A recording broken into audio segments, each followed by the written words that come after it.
Finger up your nose.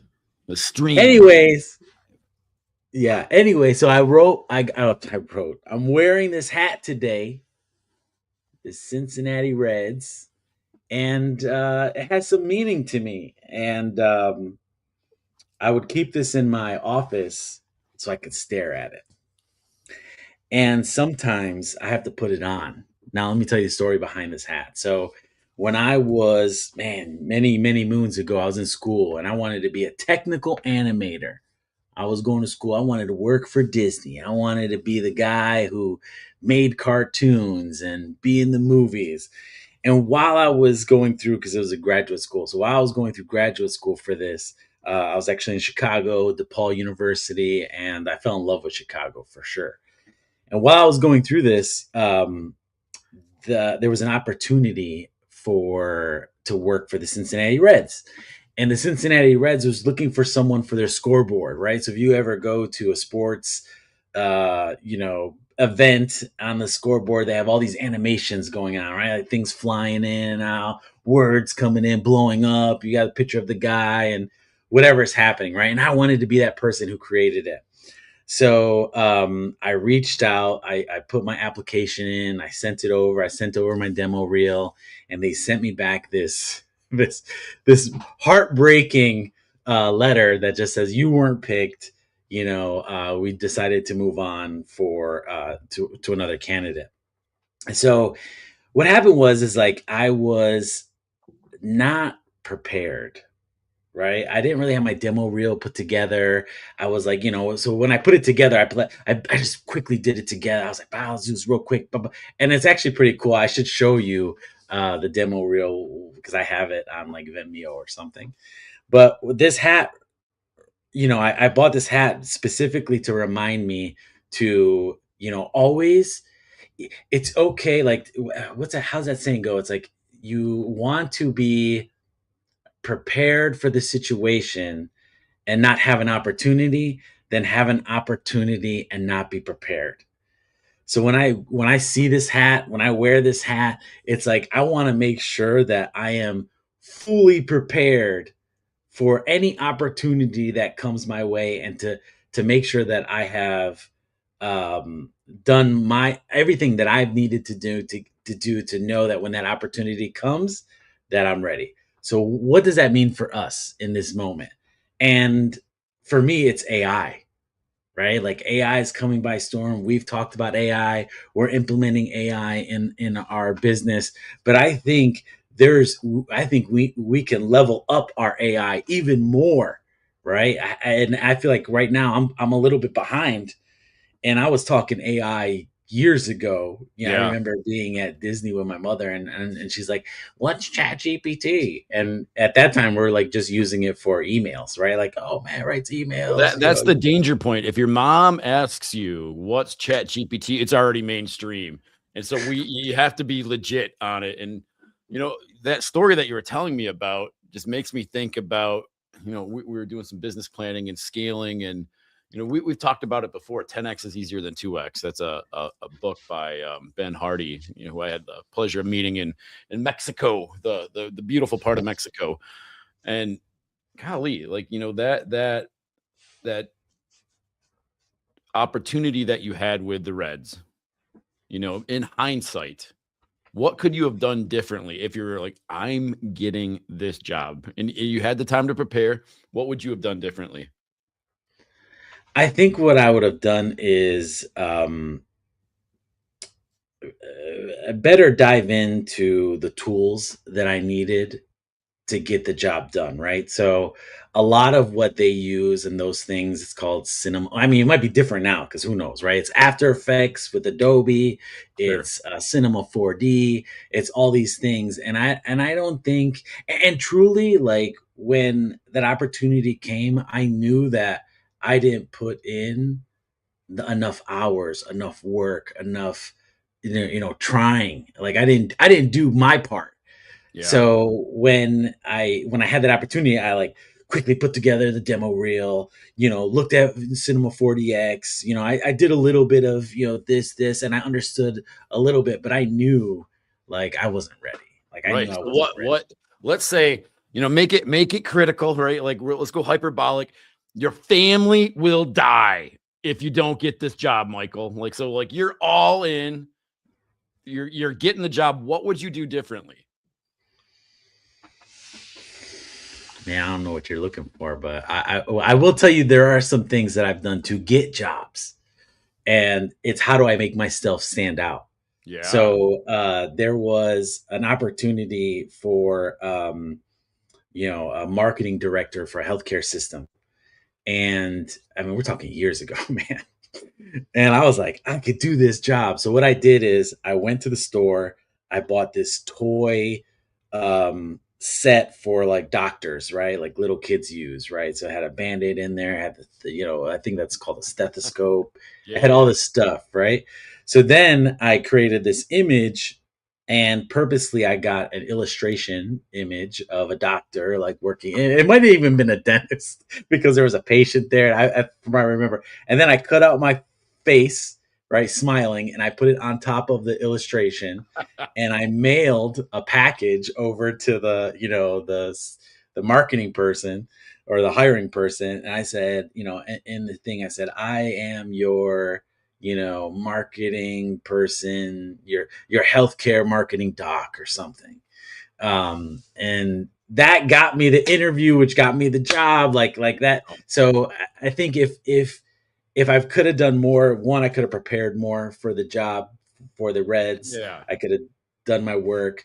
But I also would have tried to figure out how do I make myself stand out in the moment of amongst everyone else, I because I love that, and I think that segues perfectly into 10x is easier than 2x. It seems preposterous that statement 10x is easier than 2x, but a lot of us that don't take the time to work on the business and they're just focused on working in the business, they want to grow this year. Where at the beginning of the year, people want to grow. Growth is great. Um, if we're focused on a 2x growth or a 20% growth or a 10% growth, it's just easier to do more of the same thing. Whereas like that story that you just illustrated, how do you stand out? If we're going to do a 10x growth, you can't make twice as many phone calls. You can't go on twice as many jobs during the week. You have to do something dramatically different. You have to have leverage in your world, and you do have to stand out. What do we do if we want twice as many phone calls coming into people to see like what they want to remodel their house, whatever. You could run twice as many ads, but something dramatically different to go from where you're at to 10x growth. Now, 10x growth in a year is very unrealistic. It could happen, but in 3 years, it's very realistic. So, what would it take if you wanted to do 10x growth in 3 years? You have to think differently, and that's why it's easier than 2x. 2x, I just do more of the same thing. I do work twice as hard. 10x, I have to think completely differently. well, it's funny you say that because as we run ads, as we are trying to grab that hook for people, and it's like the scrolling, how do we stop the scroll? There is something to say about entertainment, and since we're talking about home services, I thought I saw this video, and I thought it was hilarious. It was these guys on a roof, and they're fixing the roof, right? And they're like spanning the the roof, and everyone's working, and then they look at this one guy, and he falls off the roof, and the guy with the video is like, well, that wasn't supposed to happen, and he keeps going.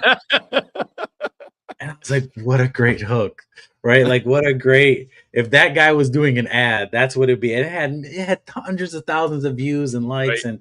and it was all because of how do you make that different. Now, if you're a home service business, you do not want to be advertising that your people fall off the roof. No, that'd be But bad. it's like, yeah, that'd be bad. So it's like, what can you be doing that can set yourself apart or get someone's attention just for that split second, so that because that's all we have, right? So when I met with the team yesterday, and we were talking about, like, I had to tell them, like, hey, we cannot forget what our purpose is when we're looking at the stages of when we're implementing ads, when we're doing the landing page. It's like in that moment, right? So if I'm a home service business and I'm like writing an email, and in that moment, if I'm writing an email to like my database of people who I worked with or people who have been interested, it's like the first thing I should focus on is the subject line, because the subject line, I have to sell the open, Right. right? So I have to sell the open. I'm not trying to, we forget, like as marketers, as business people, we want to sell. Like, hey, let me tell you about my great, amazing thing and why you should buy it right now. It's like, no, wait, we have to sell the subject line. So what will it take for the subject line to get the click to open the email? And then Yeah. once they open the email, I now my focus is, all right, what is my intention? Is it's either, I need them to click a button to schedule a call. I need to click them, have them uh schedule an appointment, or schedule, have them call me. Like, what do I need to say? What do I need to do? What do they need to hear for that next moment to sell that next step? And I think sometimes we forget that when we're on sales calls, or even just yesterday, I was listening to my friend, do some cold calling. And while he was cold calling, I was listening to him, and he was talking to the trying to get a hold of lawyers, but he was talking to, like, what they call it, the gatekeeper, right? The receptionist answering the phone. And that Right. receptionist, all she's meant to do is like stop the Right. distractions for this guy, right? And I was listening to my guy, and he's just like vomiting on this lady. He's like, "Oh, let me tell you what my thing does and how good it's gonna be for your business." And I'm thinking to myself, like, no, you have to sell her on getting you the Right. phone call, right? She's not gonna be an advocate for you. She has no idea who you are, right? Right. It's like, how do I sell that next step? And I think that's so important, because we forget that, because we want to sell, sell, sell, sell. Well, And it's that's like, one of what? the tools that we use for our clients, right? The leaky hose. I mean, I draw a Z on the paper where we start here and the goal's down here, right? And so maybe it's you know, closed, deals. You got dollar signs on the bottom of it. And up here you start like, what's the first thing that we do? You can look at every every differently. If it's email, if it's cold calling, if it's marketing, if it's even like your annual goal for the year. Like if I took a look at, where do we start here? What's that customer journey? And email is a great one, great example, because what's the goal of that email when we send it out? A lot of people will, oh, I'm supposed to communicate with the database. Well, yes, but what's the goal of that? If we want to build rapport with our database where they know you, like you, trust you, believe you have the best solution, that gives some idea. And then, like, really with that email list that we have, you should be able to figure on referrals coming from that if you build rapport with them. And so, like you said, the first thing coming out of that email might not even be the subject line. It might be like, what's the intention? Like, what's the goal that I have by sending out this email? And then from there, I'm going to do the subject, right? And then I'm going to tell the story in the body of the email so that I get the click. So then they go to the site, or they take the action that I'm looking to do. And so that strategy of like, where are things falling apart, and looking at the metrics and understanding industry standards on open rates, on click through rates, on unsubscribes, all these things. It's a game that we play, and it's a fun game to play. But this again going back to what I talked about before. If you want that intentional growth in your business, you got to take time to work on the business, not just in the business.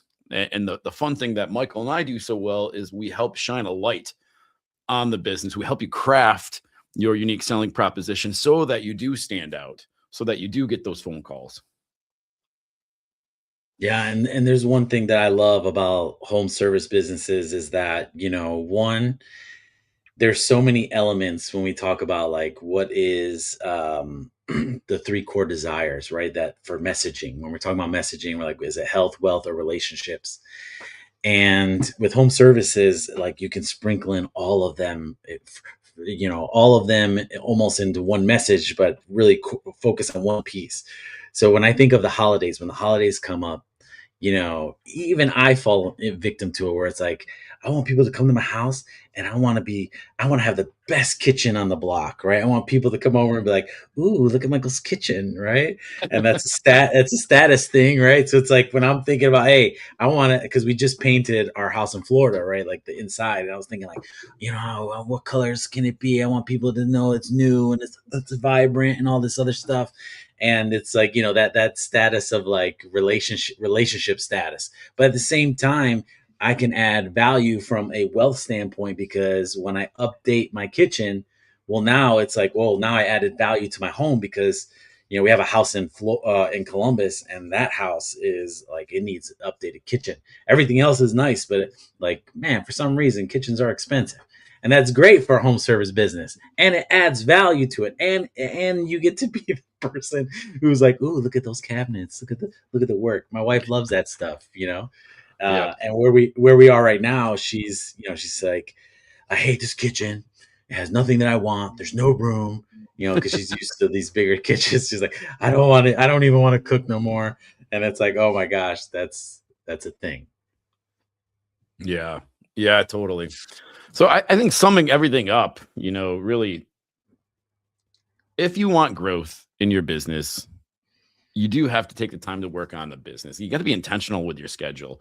It's not about remodeling. It's not about growing your business. It's about really following your schedule. Does your schedule match your goals? Do you even have goals, or are you just hoping that growth comes? Like, which a lot of us do. A lot of entrepreneurs do that. We became entrepreneurs because we didn't want to follow a boss or listen to, do the 9 to 5 thing. And so we became our own boss. However, when we bring that discipline in, growth happens.